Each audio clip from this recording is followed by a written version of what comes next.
Hai, welcome to my channel. Hari ini kita akan belajar bareng mengenai materi grammar yang sering banget muncul di soal-soal BUMN Bahasa Inggris. Disclaimer dulu bahwa ini bukanlah soal BUMN 2024, melainkan tipe soalnya mirip dengan soal di tahun sebelumnya.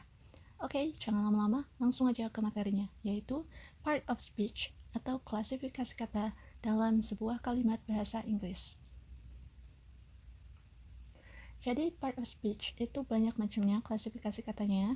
Yang pertama ada noun atau kata benda. Apa itu noun? Noun adalah kata yang dapat menamai sesuatu, seperti manusia, tempat, benda, sampai ide atau gagasan. Jadi kuncinya itu apa? Menamai sesuatu. Ini kuncinya. Person itu adalah orang. Jadi nama orang, terus member of family seperti daughter, mother, father, kemudian pekerjaan itu termasuk ke dalam kata benda atau noun. Yang kedua ada tempat.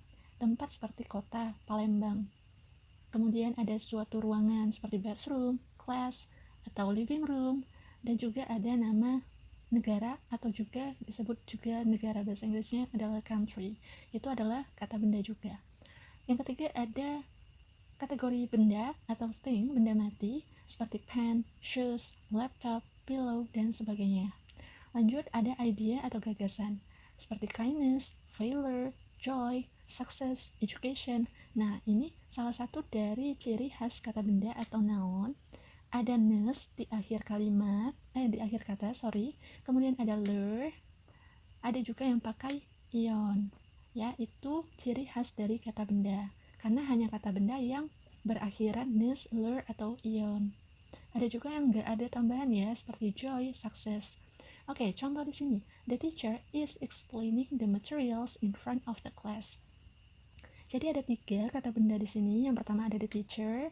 The teacher itu merujuk kepada person ya, yaitu pekerjaan.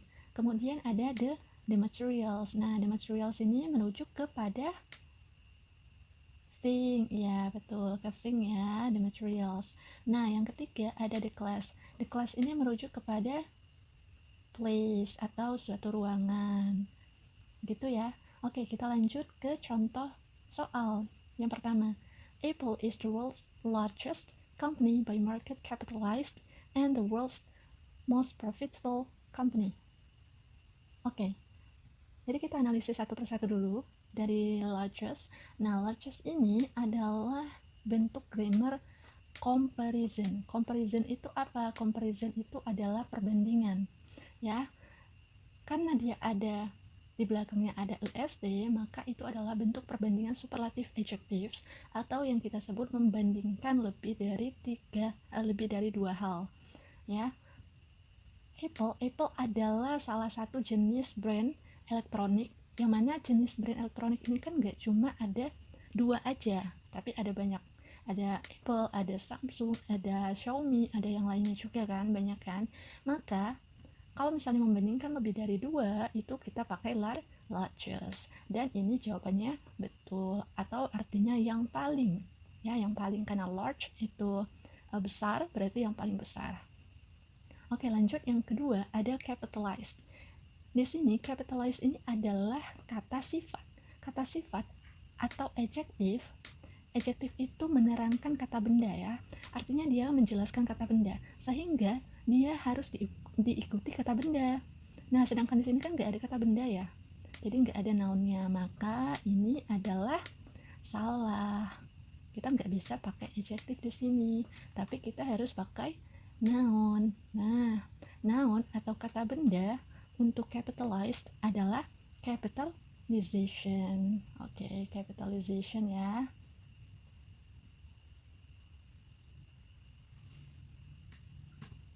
Saya tulis jawaban adalah capitalization. Oke, jadi ada yang berakhiran dengan ion-ion, itu adalah kata benda. Oke, lanjut lagi ya.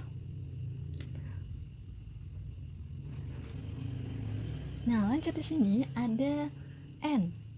Oke, sebelum kita lanjut ke materi selanjutnya, kita bahas dulu sampai akhir ini. Di sini ada kata N. N itu untuk menunjukkan kesetaraan. Setara itu maksudnya apa? Setara itu maksudnya kalau noun ini noun dihubungkan dengan and, kemudian setelahnya itu juga noun, ini baru betul. Oke, ini baru betul. Nah, coba kita lihat dulu. Tadi ini sudah kita ubah menjadi noun nih, kata benda kan? Jadi capitalization. Ini kan kata benda. Sehingga setelah ini ada company. Ya, ada company. The world's most profitable itu hanya kata sifat yang menjelaskan company atau menjelaskan kata benda ini ya, company ya. Sehingga ini company adalah noun dan juga bertemu dengan noun. Kalau kita gabungkan dengan and, maka jawabannya betul ya. Selanjutnya ini juga apa? Profitable. Profitable itu adalah kata sifat atau adjective ya. Kata sifat yang menjelaskan si company atau noun tadi. Maka ini juga benar. Ya, jadi jawabannya adalah capitalization. Oke, selanjutnya itu ada klasifikasi kata untuk kata kerja atau verb dalam bahasa Inggrisnya.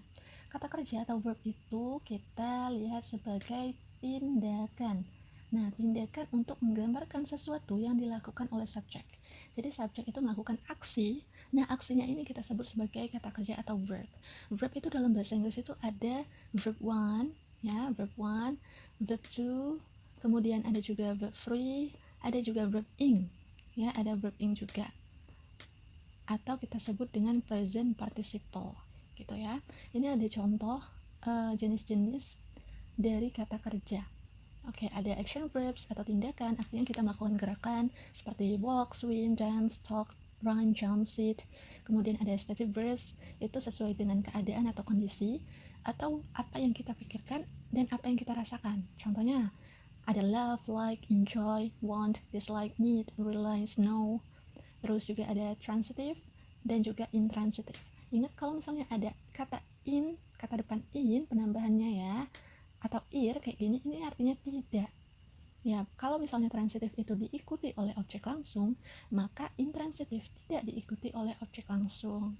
Ya, transitif itu objek langsungnya apa di sini? Kata buys itu punya a new car. Nih, a new car ya. A new car adalah objek langsung yang mengikuti buys. Buys ini artinya adalah membeli. Maka kita nggak tahu kalau misalnya kita nggak ada objek langsungnya, kita nggak tahu Jani ini membeli apa, sehingga kita butuh yang namanya objek langsung ya. Kalau intransitif ya berarti nggak punya objek langsung, lawan dari transitif. Oke, lanjut. Linking verbs adalah kata kerja penghubung atau to be, become, seem, appear. Kata kerja penghubung itu yang menghubungkan antara subjek dengan subjek komplement. Nah, subjek komplement itu apa? Pelengkap subjek. Contohnya, I am a student. I itu adalah subjeknya, sedangkan a student adalah subjek komplementnya yang menggambarkan I. Ya, di antara subjek itu dan subjek komplement kita butuh yang namanya penghubung. Penghubung di sini adalah linking verbs. Jadi kita pakai am. I am a student, gitu ya. Lanjut ke helping verbs atau auxiliary, artinya kata kerja bantu, dan juga modal verbs, artinya juga kata kerja bantu. Cuma bedanya apa? Kalau helping verbs atau auxiliary ini lebih condong ke tenses. Jadi ada to be, ada do, does, did, ada have, has, had ya. Atau dia itu dump, gak ada arti tapi dia dibutuhkan di kalimat tersebut. Sedangkan modal verbs itu memiliki arti atau fungsi tersendiri. Contohnya seperti can dan could itu kan artinya bisa atau untuk menerangkan kemampuan atau ability. Kemudian may, might itu untuk possibility atau kemungkinan. Will, would, shall itu untuk artinya akan atau masa depan ya. Kemudian should itu artinya untuk memberikan saran, artinya sebaiknya begitu. Ada must, have to, lalu had to dan juga ought to itu untuk memberikan keharusan, menyatakan keharusan gitu ya.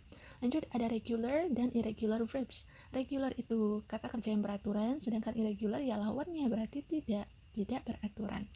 Regular dan irregular itu beraturan untuk verb kedua dan juga verb ketiga ya. Jadi kalau misalnya regular itu akan ada penambahan a day di kata kerja bentuk pertamanya, sehingga kata kerja bentuk kedua dan kata kerja bentuk ketiganya itu sama. Oke, sama ya. Kalau misalnya di regular ya, contohnya kayak jump, work, stayed, cried, walk. Nah, sedangkan irregular itu beda. Misalnya dari kata eat berubah menjadi verb to-nya eat dan verb ketiganya adalah eaten gitu. Kemudian ada phrasal verbs.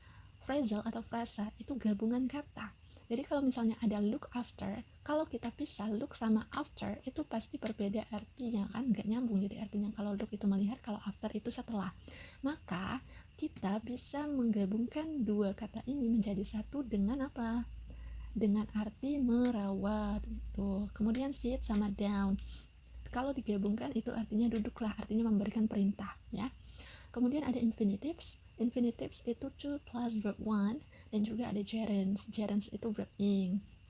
Jadi kalau misalnya kita ketemu lebih dari satu kata kerja dalam sebuah kalimat, maka kita memerlukan to infinitives ataupun gerunds sesuai dengan aturannya masing-masing. Ada kata kerja yang diikuti oleh to infinitive seperti want harus diikuti to infinitive. Ada juga kata kerja yang harus diikuti gerunds dan gak boleh diikuti to infinitive. Contohnya suggest diikuti oleh gerund learning gitu ya. Tapi ada juga yang diikuti keduanya, misalnya kayak like atau love itu bisa diikuti dengan to, like to swim, atau bisa juga like swimming sesuai dengan konteksnya. Oke, lanjut kita coba untuk jawab soal ini ya. Eating one avocado a day as part of a heart healthy, cholesterol lowering moderate fat diet can helping improve bad cholesterol levels in overweight and obese individuals. Oke, di sini udah ada jawabannya help ya. Mari kita bahas bareng-bareng. Yang pertama itu ada kata eating. Eating itu adalah verb ya, verb yang ditambah dengan ing. Nah, maka kita sebut dengan apa tadi? Kalau ada verb ing namanya gerund. Ya, namanya gerund ya. Nah, kalau misalnya gerund itu fungsinya di kalimat bisa sebagai subjek juga. Maka di sini subjek adalah fungsi dari gerund dan ini benar ya, dan ini juga benar ya. Eating one avocado a day as part of heart healthy, cholesterol lowering moderate fat diet can helping. Oke, yang kedua ada can. Ada can. Can ini apa? Can ini adalah modal verbs yang tadi ya, yang ada can, would, will, terus ada could, might, dan sebagainya itu diikuti oleh apa? Diikuti oleh kata kerja bentuk pertama. Kata kerja bentuk pertama itu adalah kata kerja aslinya ya, jadi bukan penambahan ing atau bukan penambahan a day. Maka jawaban yang B ini salah karena dia helping, seharusnya adalah help. Nah begitu ya. Oke, kita lanjutin aja yang ini. Bad cholesterol levels. Nah ini adalah noun phrase atau frasa kata benda ya, noun phrase.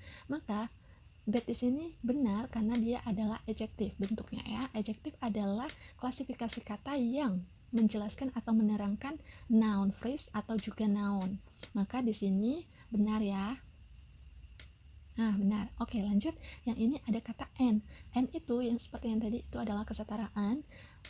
Kalau dia overweight ini adalah noun, nah maka obese individuals ini adalah noun phrase. Ya, kalau sama-sama noun seperti ini, maka and ini benar diletakkan di sini karena dia setara. Oke, kita lanjut ya.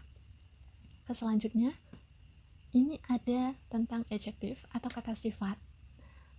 Adjektif itu adalah kata yang menggambarkan karakter atau sifat ya, atau juga menjelaskan kata benda menjadi lebih spesifik. Jadi dia memberikan penjelasan khusus untuk kata benda. Oke, khusus untuk kata benda. Contohnya nomor 1, interesting. This topic is interesting for me. Maka interesting ini menjelaskan si topiknya. Topik ini adalah kata bendanya dan interesting adalah kata sifatnya. Kemudian yang kedua, you are a clever woman. A clever woman ya. Woman di sini adalah kata benda. Ya, ini kata bendanya yang dijelaskan lebih spesifik oleh kata sifat clever begitu.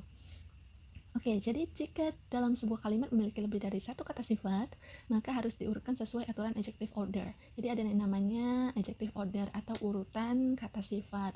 Kalau misalnya kita punya lebih dari satu nih, kayak favorite, medium, antique, square, blue, Indonesian, plastic, hat. Ini semua adalah kata sifat. Maka kita nggak bisa langsung meletakkan terserah kita ya, sebebasnya kita, semaunya kita. Tapi kita harus mengikuti namanya aturan adjective order, yaitu ada yang pertama opinion atau pendapat, penilaian kita, kemudian ada ukuran, ada juga usia, ada bentuk, ada warna, kebangsaan atau nationality, ada juga bahan atau material, dibuat dari apa, kemudian ada purpose ya, purpose ini bisa bentuk apapun, misalnya seperti written itu ada penambahan n-nya atau verb ketiga ya, kemudian ada finishing atau penambahan ing-nya, dan juga ada kata benda head tapi yang berfungsi sebagai kata sifat.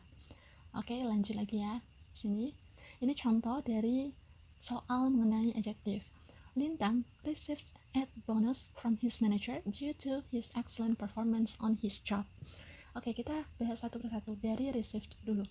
Received adalah kata kerja ya. Kata kerja di sini dia fungsinya sebagai kata kerja karena Lintang ini adalah subjeknya. Nah, ini adalah subjeknya. Maka setelah subjek dia ada kata kerja. Dan ini ada penambahan ed ya, berarti dia kata kerja bentuk kedua. Oke. Dan ini betul, benar. Kenapa? Karena ya kata kerja dan letaknya setelah subjek. Oke, lanjut kita lihat yang B sekarang. Yang B ini ada add. Add ini adalah bentuk dari kata kerja juga. Maka kita tidak bisa menambahkan add di sini karena di sini adalah bonus. Bonus ini adalah noun, sehingga kita butuh add ini sebagai kata sifat yang menerangkan ya, yang menerangkan atau menjelaskan kata benda bonus ini. Maka kita harus melihat dulu. Add itu tidak bisa dijadikan kata kerja, kita ubah menjadi apa? Kita ubah menjadi kata benda addition. Kita ubah menjadi kata sifat additional ya. Additional. Oke. Additional. Oke. Jadi jawabannya adalah additional seharusnya. Ya, seharusnya kita ubah menjadi kata sifat. Oke, sini ya. Saya letakkan di situ. Kata sifat additional. Ini adalah adjective. Oke, yang menerangkan siapa? Yang menerangkan si noun ini ya. Ini baru benar. Nah, lanjut lagi. Ke sini ada due to. Due to itu apa? Due to itu artinya hubungan sebab akibat ya. Sebab akibat artinya dia itu conjunction atau kata hubung. Kata hubung sebab akibat. Lintang menerima bonus tambahan dari manajernya. Kenapa? Sebabnya apa? Oh, sebabnya karena performance dia yang bagus dalam bekerja, begitu. Dan ini juga betul, letaknya di situ dengan hubungan sebab akibat. Oke, lanjut lagi. Ke sini ada excellent ya. Excellent itu artinya apa? Artinya hebat atau sangat baik ya. Dia juga adjektif di sini. Dia adjektif yang menerangkan siapa? Dia adjektif yang menerangkan performance. Performance adalah kata benda. Oke. Jadi jawabannya adalah additional ya. Additional. Ini salah. Oke. Lanjut lagi. Ke selanjutnya kita punya adverb atau kata keterangan, kata yang menerangkan kata kerja, menerangkan kata sifat, dan juga menerangkan kalimat. Oke, contohnya nih, I will study hard for the test. Hard itu adalah kata keterangan yang menjelaskan atau menerangkan verb study, kata kerja study. Kemudian she is so kind. So itu adalah kata keterangan yang menerangkan kind. Kind itu apa? Kind itu kata sifat. Kemudian yang ketiga, he wants to play football today. Nah, today itu adalah kata keterangan yang menerangkan kalimat he wants to play football, begitu. Ya. Jadi ada jenis adverb itu banyak jenisnya. Ada adverb of time, manner, degree, ada modality, frequency, ada place juga, dan ada purpose. Oke. Lanjut ke contoh soalnya ya. Supporters of medical treatment argue that medicine should be trusted since it is effective and scientific proven. Oke, kita bahas satu persatu. Dari argue dulu. Argue ini adalah kata kerja ya. Kata kerja. ya. Supporters of medical treatment adalah subjeknya, oke, subjeknya. Nah, karena supporters ini kita memiliki s, artinya dia adalah plural subject, ya, plural subject, oke, plural subject, maka kita tidak memerlukan s atau is untuk verbnya. Dan argue di sini artinya benar, ya, argue benar ya, karena dia plural subject ya, jadi verbnya tidak perlu s atau is. Oke, lanjut lagi ke yang kedua, should be trusted. Oke, should be trusted. Should di sini benar juga. Kenapa? Karena should itu adalah kata kerja bantu, kata kerja bantu atau yang kita pelajari tadi yang namanya modals. Modals itu memberikan saran. Artinya dia itu memberikan pilihan, tapi sebaiknya gitu loh, sebaiknya dilakukan, sebaiknya memang dipercaya begitu ya. Maka ini juga benar. Nah, selanjutnya ada kata it ya, since it itu di sini adalah kata ganti diri atau yang kita sebut dengan pronoun atau kata ganti diri untuk singular subject. Maka apa yang diganti oleh it ini adalah medicine. Nah, it ini merujuk kepada medicine. Oke, medicine itu ada satu, maka dia benar ya. It itu kan untuk yang satu, untuk yang singular. Medicine satu atau singular, berarti dia benar. Kemudian ada scientific. Oke, scientific itu adalah kata sifat atau adjektif. Nah, kalau adjektif itu kan menerangkan kata benda nih. Sedangkan di sini proven itu bukan kata benda, melainkan kata sifat atau adjektif. Sehingga adjektif ini nggak bisa menerangkan adjektif juga. Artinya kita membutuhkan adverb yang menerangkan kata sifat. Harusnya adverb ya. Jadi jawabannya itu di sini adverb harusnya kita ubah menjadi bukan di situ. Harusnya yang diubah itu scientific ini ya, kita ubah menjadi adverb. Bentuk scientific itu apa adverbnya? Adverb bentuk scientific itu apa? Adalah scientifically. Oke, scientifically. Jadi jawabannya itu adalah scientifically. Nah, ini baru jawabannya yang tepat. Ya.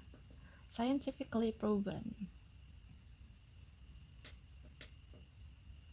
Dan ini yang benar. Oke. Lanjut.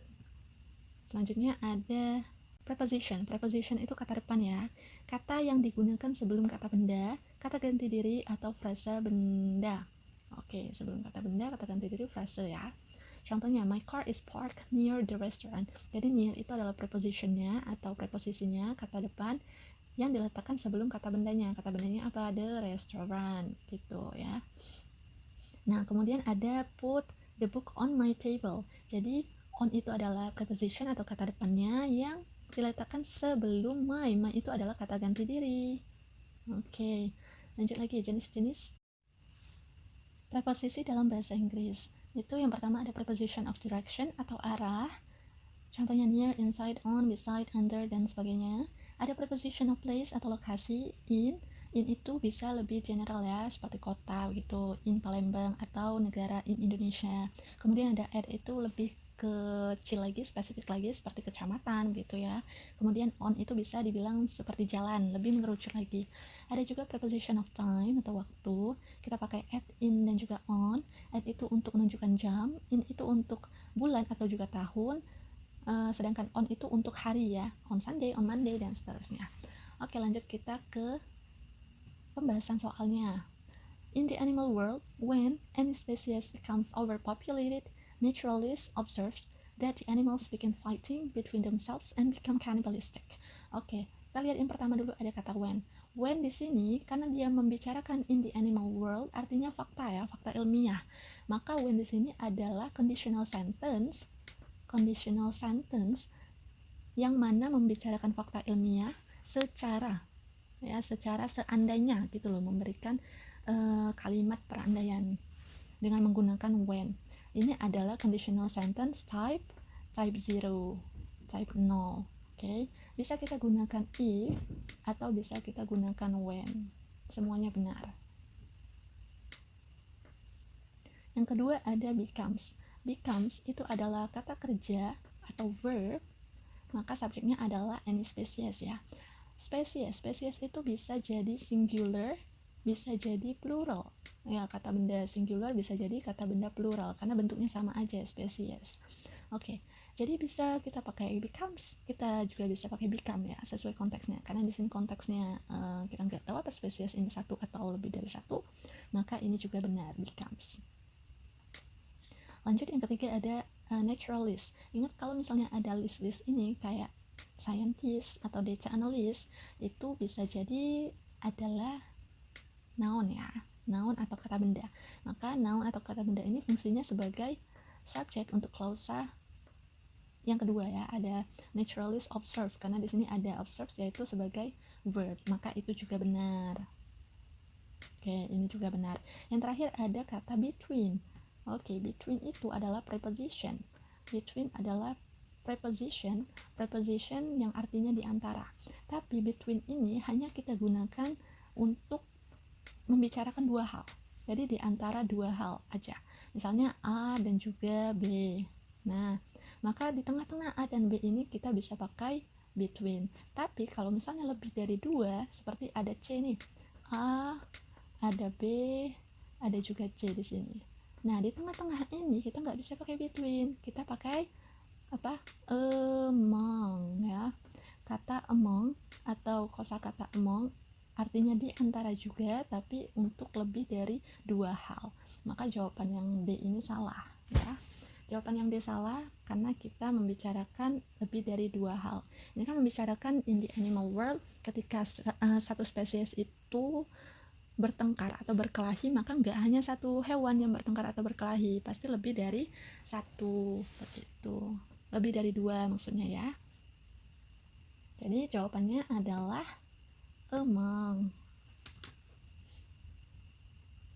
Oke, saya buat di sini jawabannya adalah among ya. Oke. Nah, sekarang gimana? Udah paham belum mengenai part of speech dalam bahasa Inggris? Giliran kalian ya, jawab soal berikut ini beserta alasannya di kolom komentar. Jangan lupa untuk like, comment, dan share video ini. Subscribe channel ini untuk belajar materi selanjutnya. Akhir kata, see you!